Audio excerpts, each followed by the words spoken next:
네, 예고해드린 대로 김준영 조국혁신당 의원 모셨습니다. 어서 오세요. 네, 안녕하십니까. 자, 외교 현 정부 들어서 지금 일주일 좀 넘었는데요. 네네. 외교 방향 어떻게 보십니까 일단? 뭐 늘 표방해왔듯이 예. 실용이었지 않습니까? 예. 이제 사실 선거 전략적인 측면도 있었거든요. 예. 뭐냐하면 외교 부분이 너무 커져서 예. 커지는 게 민주당 이재명 대통령 후보 당시 후보한테는 예.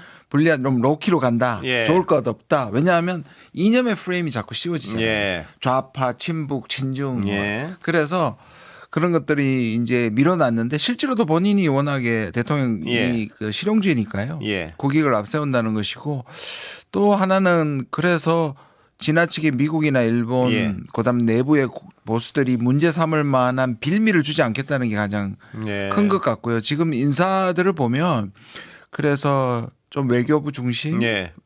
관료들 중심으로 좀 가는 것 같긴 합니다. 예. 뭐 여쭤볼 게 많은데 일단 트럼프 미국 대통령과 뭐 전화 통화가 늦니 빠르니 이런 뭐 논란이 어떻게 보십니까 전문가로? 예, 제가 페이스북에다 올렸는데요. 이 자체가 너무 저는 사대주의적이라고 생각해요. 예. 물론 그 대통령이 되고 나서 그 말이나 순서나 시간 같은 것들이 실제로 메시지가 되기도 합니다. 외교라는 것이 의전이 중요하니까요. 근데 그걸 지나치게 다소 며칠 늦어지는 거, 뭐 몇 시간 늦어지는 거 가지고 그럴 줄 알았다는 듯이 이 이념 공세를 하는 것 자체가 오히려 국익에게 적당치 않고요. 국격이 있지 않습니까? 그렇게 할 필요 없습니다. 말씀하셨지만 제가 오늘 약간 헛웃음이 나온 어떤 기사가 하나 봤는데 못 보셨을까 봐 제가 윤석열 씨가요. 그런 얘기를 했답니다. 그 만나고 난 사람한테 내가 됐을 때는 바이든이 뭐 바로 전화를 해가지고 어떻게 보십니까? 그러니까. 바로 전화를 해서 쉬지도 못하고 바로 통화를 했다는 뭐 그런 기사가. 심지어 저는 이번에 말씀하셔서 알았는데요. 또 무슨 소문이 있었냐면 미국에서 공식적인 반응이 안 나오니까 가짜로 만들어냈다. 그런. 네, 그러니까 전화 안 해놓고 쫓기니까 전화한 것처럼 했다고 저기 극우 쪽에서 얘기를 한단 말이에요. 그게 말이 됩니까? 미국이 가만히 있겠습니까? 정말 큰일은 큰일입니다. 그런데 지금 김 의원님 말씀하시지만 저는 그 부분에 굉장히 저도 오랫동안 동일한 말씀을 드리고 그런 기억이 있는데요. 뭐냐면 우리가 순방이나 이런 데 가면요. 무슨 대우를 받았다가 굉장히 기사를 많이 쓰지 않습니까? 그러면 저쪽에서는요. 거꾸로 그걸 외교적 무기로 활용해 가지고요. 맞습니다. 뭐 요구하는 게 있으면 조금 강한 거 하나 들어주면 잘해주는 척하고. 맞습니다. 이거 굉장히 국익에 도움이 안 되는 보도 같습니다. 제가 보면. 저는 이제 우리가 항상 저는 외통위에 있으니까 외통위에서 제일 많이 하는 말이 국익에는 외교에는 여야가 없다. 그렇습니다. 사실 그게 맞는 말이에요. 근데 그게 상대방을 조용시킬 때만 사용해요. 또는 상대방이 공격할 때만 시키는 건데 말씀하신 것처럼 굉장히 중요한 부분을 지적하신 것 같아요. 저게 다 알려지면 얼마나 우습게 보겠습니까? 그래서요. 그 보수 언론이 주로 어떤 그런 공격을 많이 하는데 가면 뭐 언제는 이런 대우를 받았었는데 누구 때는 이런 대우를 받았는데 이런 대우를 받았다. 그러면 그쪽들도 외교에 아주 전문가들이 모여 있을 텐데 이 사람들한테 이걸 지렛대로 얼마든지 쓸 수 있겠구나. 좀 잘해주는 척하면 아주 민감한 요구하고 좀 민감한 요구에 좀 버티면 아주 좀 홀대하는 듯이 돼가지고. 저는 이미 지금 뭐 자세한 얘기를 할 수 있습니다만 이미 전화의 시간을 조절한다든지 공식 발표 안 하는 게 지금 이미 그걸 미국이 사용하고 있다고 저는 생각합니다. 왜냐하면 저는 순서 자체나 시간 자체는 그럴 수도 있고 아닐 수도 있는데요. 이거를 미국에 공식적으로 전화했다는 통화를 늦게 밝히는 자체가 이거는 미국에서 뭔가를 길들이게 하고 있다 저는 생각을 해요. 그건 정말 그때는 언론이 중요할 것 같은데 그런 어떤 고질적인 보도는 끊이질 않더라고요. 보면. 유난히 진보 정부가 등장하면 그렇습니다. 그렇습니다. 그럼 얼마나 제가 만약 그쪽 정부의 관계자라면 이용호에 먹고 싶겠습니까? 그런 어떤 보도를요. 꽃놀이 펴겠죠. 자, 지금 인사는 어떻게 보십니까? 아까 말씀드린 것처럼 이 외교부가 중심이 되는 것 같고요. 그거는 이제 안정지향이고 또 늘 지금 미국 쪽에서 진보 정부가 등장하면 친북 아닌가 친중 아닌가 특히 이제 이재명 대통령에 대해서는 쉐쉐 프레임이 있지 않습니까? 소위 말하는. 그래서 그거를 좀 불식시키고 그래서 좀 안정적으로 간다 이렇게 보여지고요. 저는 그게 나쁘진 않은데 이게 이제 미국을 의식한 게 똑같은 현상입니다. 좀 전에 우리가 얘기한 것도. 그러면 우리가 이렇게 프레임 공격을 하고 이렇게 압박을 하면 우리가 원하는 인사대로 가고 그러면 그 틀 안에서 미국이 원하는 쪽으로 움직일 수 있다는 신호가 될 수도 있거든요. 그래서 그런 부분에서 실제로는 예를 들어서 이런 그 경험 있는 그 외교부 관료 중심으로 가더라도 결정적인 데서는 미국한테 우리가 자주 발휘하는 그런 우정의 묘로가 좀 필요해 보이긴 합니다. 그 이종석, 위성락, 뭐 자주파 동맹파 옛날 얘기를 지금 어떻게 보십니까? 저는 물론 두 분이 그 노무현 대통령 때 소위 말하는 전략적 유연성 문제를 가지고 동맹파 자유파가 했고 반대편 진영에 있긴 했었습니다만은 그게 저는 지금의 인사는 그건 아닌 것 같고요.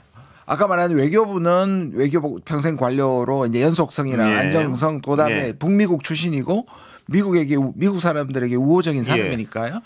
그런데 이종석 국정원장은 저는 이렇게 생각해요. 2018년 19년 그 한반도 평화 프로세스에서 주도했던 사람이 국정원의 서훈이었습니다. 나름대로 북한 전문가이기도 하고 그다음에 국정원이 남북관계 특수성에서 국정원이 나서야 되는 부분이 굉장히 많거든요.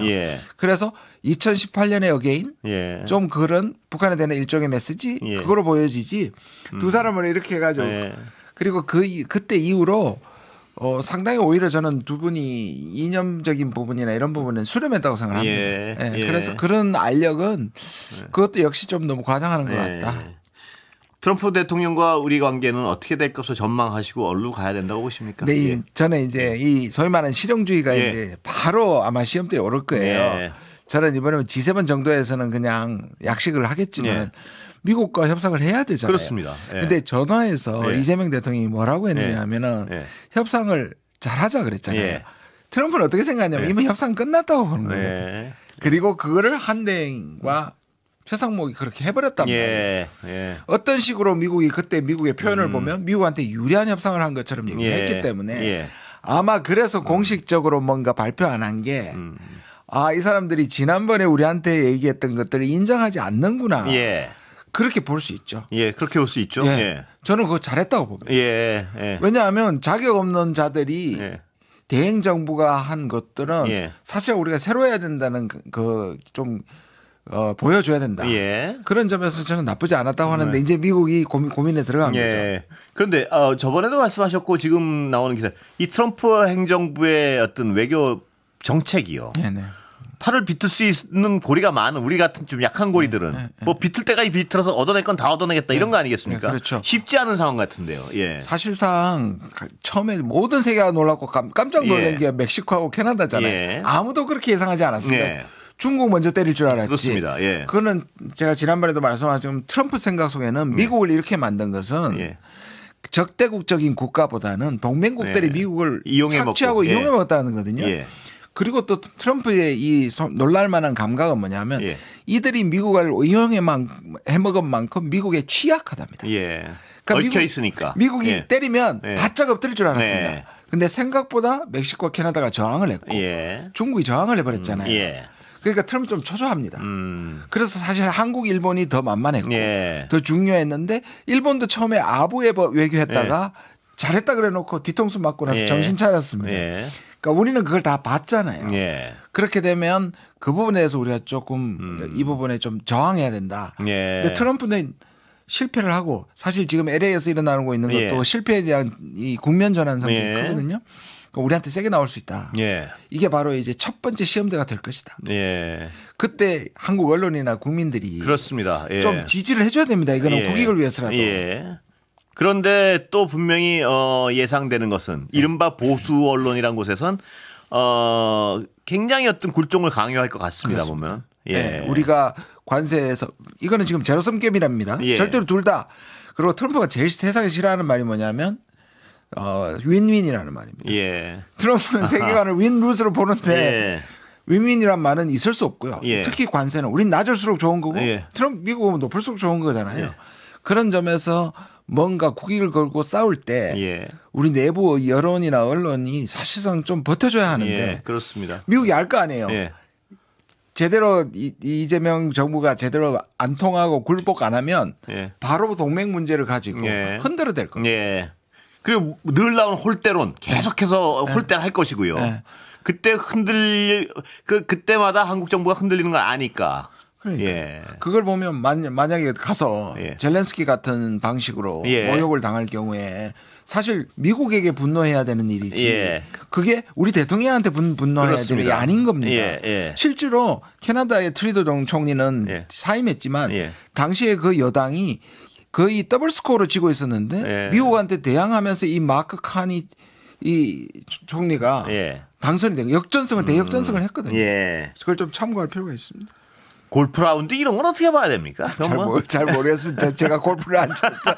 그런데 이런 면에 있는 게 있죠. 아마 이런 것들로 화제를 풀지 않았으면 트럼프에 지금 쫓기는 심정으로 첫 콜부터 압박 같은 것을 했었기 때문에 오히려 잘 풀어냈다 그런 정도로 의미로 보면 될 것 같습니다. 그 외교부 내의 어떤 관료 인사는 어떤 방향으로 가야 된다고 보십니까? 그러니까 이제 지금 우리가 보면 이런 전화나 의전도 메시지지만 어떤 사람을 외교에서는 안 보고 그게 큰 메시지거든요. 그런데 이재명 대통령 인식이 지금은 외교부를 완전히 개혁해야 되겠다. 그러려면 매우 개혁적이고 외부로부터 들어와서 외교부를 좀 어떤 면에서 뒤집어 놔야 된다. 표현이 그렇습니다만 그렇다면 그런 사람을 뽑겠죠. 그런데 지금 대통령의 인식 속에는 이거 다루고 전문가로 그리고 미국한테 책 잡히지 않는 노선으로 가야겠다는 게 분명하고 그런 인성 같습니다. G7은 어떻게 봐야 되나요? 우리 외교 약간 부정적으로 평가하시지 않았습니까? 아닙니다. 저는 나토를 부정적으로 했습니다. 지금 이번 달에 해필 15일부터는 G7이고 24일부터는 나토입니다. 저는 나토는 나토 동맹이 바이든 때부터 그리고 미국의 지금도 트럼프는 관심이 별로 없습니다만 미국의 군부는 나토와 아시아의 동맹국들을 연결시키려고 하고 아시다시피 그래가지고 한국, 뉴질랜드, 호주, 일본을 3년 연속으로 데려갔습니다. 그래서 사실 이게 논쟁이 됐습니다. G7을 갈 것이냐 둘 다 갈 것이냐 나토만 갈 것이냐. 그래서 저한테도 자문이 왔고 저는 G7은 가고 나토는 가면 안 된다고 생각했습니다. G7은 근데 나토는 대통령 선거 전부터 초청장이 와 있었고 G7은 대통령 선거 끝나고 3일 만에 왔습니다. 그건 왜냐하면 우리는 G7은 가는 것만으로도 우리는 G7에 근접한 국가 향후에 확산했을 때 확대했을 때 우리는 그게 포함될 수 있는 국가로 사실 했는데 똑같이 윤석열이 등장했을 때는 그때는 한 달 반이나 있었는데도 초청판을 못 받았습니다. 그래서 저는 캐나다에서 열리잖아요. 그럼 캐나다에서 우리를 부리는 이유가 있다. 이 G7이라는 나라에서 전 세계적으로 미국에서조차 민주주의가 후퇴하고 있는데 한국의 민주주의의 복원력이 사실 여기 가서 그걸 자랑해도 된다.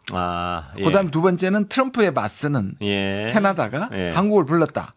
그리고 캐나다는 지금 미국의 압력을 벗어나기 위해서 일본이나 한국하고 굉장히 많은 무역 협정과 투자 협정을 하고 싶어하는 국가입니다. 그러니까 저는 굉장히 좋다고 생각합니다. 그리고 G7을 가버리면 이 바쁠 때 10일 후에 다시 네덜란드로 가는 일을 충분하게 변명할 수 있습니다. 변명거리가 충분하군요.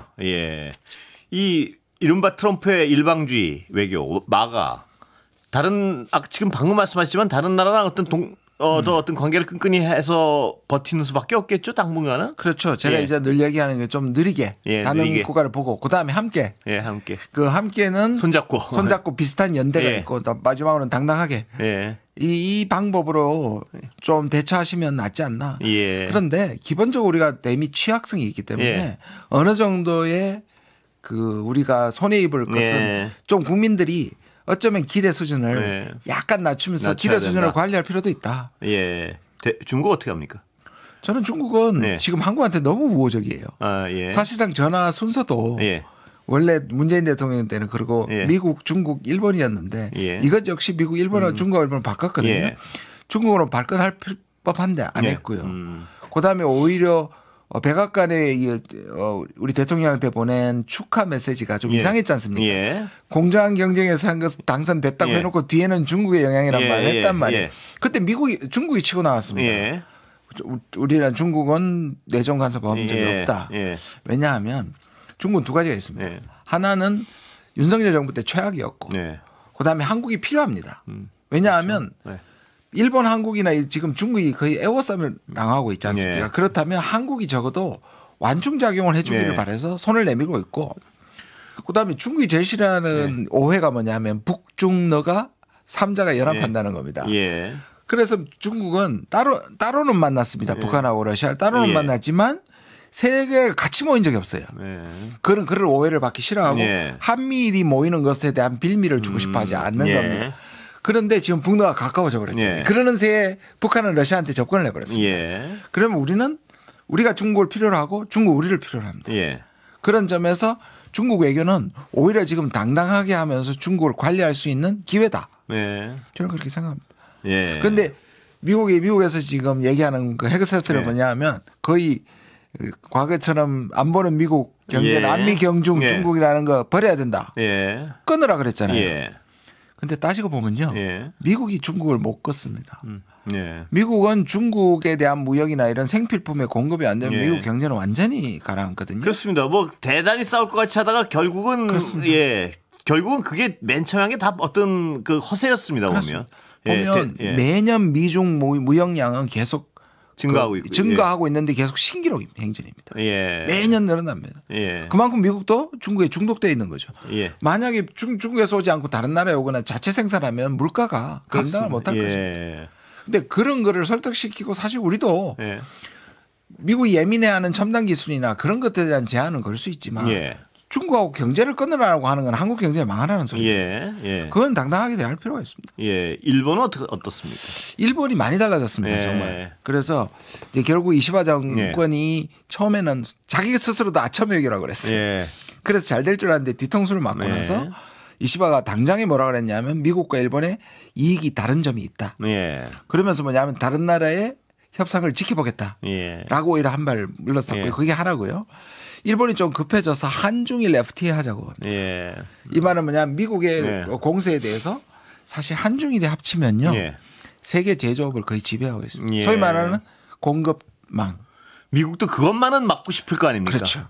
그러면 이거를 하나의 우리가 미국을 다룰 때 이 레버리지 지렛대가 될 수 있는 겁니다. 그래서 그러니까 우리가 가지고 있는 강한 기술. 지렛대가 될 것 같습니다. 그럼요. 그런데 그걸 적절히 사용하면서 그러니까 이게 윤석열처럼 이쪽은 자르고 이쪽만 하고 배타적 선택을 하는 것은 외교가 아닙니다. 그래서요. 일본과 어떤 과거사 문제만 좀 부드럽게 해결된다면 이 경제적 측면이나 어떤 외교적 측면에서 굉장한 훌륭한 동맹이 될 수도 있겠습니다. 저는 그래서 한일 관계는 오히려 아베 때 다시 말해서 문재인 정부가 들었을 때보다 훨씬 유리한 환경이라고 생각합니다. 물론 윤석열이 굴욕적인 화해를 했지만 적어도 지금 상황에서는 일본하고 그리고 이시바는 과거사에 대해서 그렇습니까? 여기까지 듣겠습니다. 감사합니다. 네, 감사합니다. 김진영 의원이었습니다.